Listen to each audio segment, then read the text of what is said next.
जय श्री राम, जय हनुमान।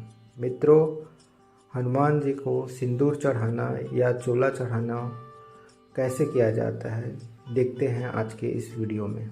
को पहले उनका जो वस्त्र अगर वो पहने हैं तो उनको निकालना पड़ेगा आपको।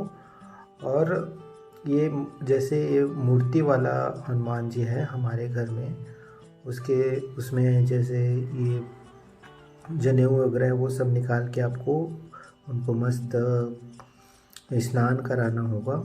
और स्नान कराने के बाद आप उनको एक कपड़े से उनकी आँख और बाकी जो पहले का जो चोला चढ़ा है उसको आप हल्के हल्के पोंछ के निकाल सकते हैं। उसके बाद फिर से पानी से स्नान करा के उसको साफ सूखे कपड़े से पोंछ कर आप उसमें चोला चढ़ाने के लिए स्टार्ट कर सकते हैं। तो वो पोछाई करते समय हमें यह ध्यान रखना पड़ेगा कि उसमें पानी ना रहे, क्योंकि उससे क्या होता है कि जब हम चोला चढ़ाते हैं तो बंधन में से मिलाकर जो घी लगा रहता है वो फिसलने का संभावना रहता है और वो कलर अच्छे से नहीं पकड़ पाता है। इसलिए उसे अच्छे से साफ़ करना पड़ेगा।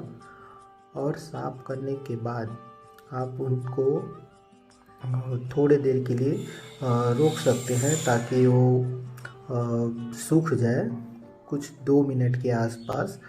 उसके बाद फिर आप एक प्लेट लेके, हो सके तो आप कांसे का प्लेट लीजिए, उस कांसे में लेना शुभ माना जाता है।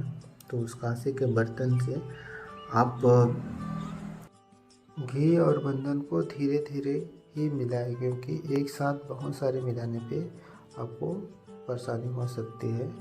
इसलिए आप थोड़े करके मिलाएं, जितने की ज़रूरत हो उतने ही। और हम प्रारंभ करते हैं। जय हनुमान जी।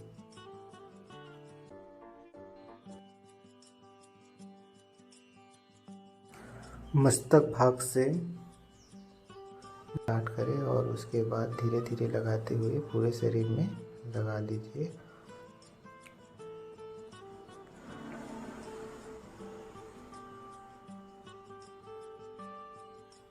देखिए मित्रों, हमारे हनुमान जी का 16 श्रृंगार हो गया है। अब इसके बाद आप वस्त्र पहनाना प्रारंभ कर सकते हैं।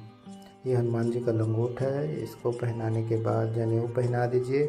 उसके बाद नुपुर और वस्त्र धारण करवाने के बाद उनकी गदा दे दीजिए ताकि अब हनुमान जी रेडी है। आप उनका पूजा कर सकते हैं। पूजा करके आप प्रसाद चढ़ाने के बाद आपका जो चोला का श्रृंगार कार्य है वो कंप्लीट हो गया।